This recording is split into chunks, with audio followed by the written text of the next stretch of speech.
Se nos relata el momento del diluvio. Ciertamente que muchos han querido querer comprobar si realmente hubo un diluvio, y entonces sacan a luz que hay unos testimonios en esa zona de que hubo un gran diluvio muy antiguamente, que también, por ejemplo, los aztecas hablan de un gran diluvio,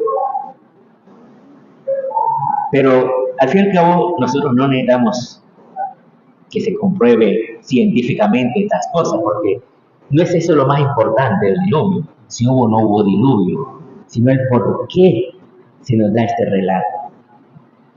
Y el punto está en que dice que al ver el Señor que la maldad del hombre crecía sobre la tierra y que todo su modo de pensar era siempre perverso, se arrepintió de haber creado al hombre en la tierra y le pesó de corazón. Y dijo: borraré de la superficie de la tierra al hombre que he creado. Sin embargo, dice, Noé alcanzó el favor del Señor. Y entonces decide salvar a Noé y con él una pareja de cada animal. Bien, este es el relato, pero lo importante es este modo de pensar malvado que se había difundido por toda la humanidad. Y Dios intenta destruir ese modo de pensar. Solamente Noé, dice, alcanzó el favor de Dios. O sea que Noé, su forma de pensar era agradable a Dios. Y por eso se salva su familia. Fíjense en ese detalle interesante. La familia de Noé se salva por Noé. Porque Noé pensaba de acuerdo a la voluntad de Dios. Y por eso lo salva. Aquí que si por qué salva a estos animales o los salva a otros, eso ya es secundario. Lo importante es que Dios decide salvar la familia de Noé, por Noé, porque su forma de pensar sí era acorde a la voluntad de Dios. Ahora, ¿cuál es la voluntad de Dios? La voluntad de Dios es, por un lado, que reconozcamos que sin Él no tenemos nada. Y segundo, que en Él podemos amar a todos, que Él nos da la libertad. Entonces nos da la libertad para ver al otro no como enemigo, sino como hermano, para ponernos al servicio de todos. Tanto así que construye un arca para salvar a todos los animales, al menos una pareja de cada. Entonces, esto muestra cómo Dios siempre busca salvarnos. Eso es lo que vemos en el diluvio. Y en el Evangelio de hoy, una vez más se habla de la mentalidad. Porque Jesús les dice a los discípulos: tened cuidado con la levadura de los fariseos y con la de Herodes. Ellos piensan inmediatamente en el pan. Fíjense que muchos han dicho: no es que Jesús, el milagro que hizo fue que todos aprendieron a compartir. Bien, pero aquí está diciendo otra cosa. El milagro que hizo Él no fue que todos aprendieron a compartir, sino que realmente ese pan se multiplicó. Eso es lo que está diciendo.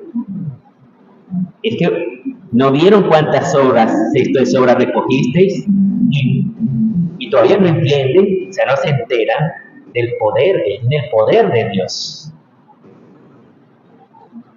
para darnos lo necesario siempre y más, porque hasta sobra, dice, sobraron esos cestos.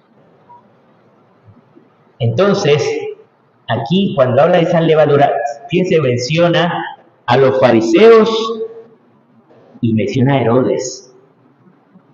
¿Quiénes eran los fariseos? Los fariseos eran personas religiosas. La mentalidad tanto de los fariseos como de los sumos sacerdotes, los saduceos, era una mentalidad de prosperidad. Tú sirves a Dios, entonces Dios te bendice. El signo de que estás en la voluntad de Dios es que Dios está bendiciéndote. Pero un momento, ¿y qué pasa con los malvados? ¿Qué pasa con lo que vemos que los malvados, hay malvados que les va bien también? Y entonces Dios los bendice por su maldad. ¿Cómo es eso? Por eso dice, cuidado con la levadura de los fariseos, con esa mentalidad de pensar simplemente que porque tienes prosperidad significa que Dios te está bendiciendo. Y por otro lado, la mentalidad de Herodes, que es la mentalidad de los políticos. Y la mentalidad de los políticos, tanto en aquella época como ahora, es querer aprovecharse, ellos lucrarse de la política. Esa es la mentalidad de los políticos, de que quieren lucrarse de la política. Entonces, dice, cuidado con esa mentalidad, dice Jesús. O sea, porque a lo que el Señor nos llama es a otra cosa, a ser generosos, a poder amar a todos libremente, por igual.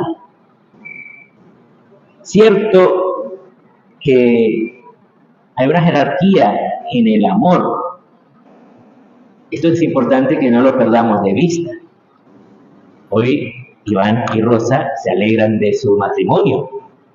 Y cierto que Iván y Rosa siempre intentan ayudar a otros en la medida de lo posible. Pero lo adecuado es que un matrimonio, a lo primero que intenta ayudar es al matrimonio, después a los hijos y después a otras terceras personas. Ese es el orden de la caridad. Y siempre va a ser así, ¿verdad? Nosotros también, nuestra familia, intentamos ayudar a todos, pero primero a la familia, después a los que nos rodean, ¿verdad? Y después a los que están más lejos. Ese es el orden de la caridad. ¿Que el Señor nos llama a amar a todos? Sí, pero hay un orden. Hay un orden porque Dios es orden, no es caos, no es desorden. Entonces, pidámosle al Señor que Él nos dé su gracia para no dejarnos llevar de la mentalidad del mundo. ¿Cuál es la mentalidad del mundo? De que no nos importe nadie, solo nosotros mismos. Esa es la mentalidad del mundo. Vivir en el egoísmo. Simplemente queriendo satisfacer nuestras propias apetencias. Se nos llama a salir de nosotros mismos, a poner al servicio de los demás e incluso estar dispuesto a dar la vida por los demás. Pero eso solo es posible si tenemos a Cristo en el corazón.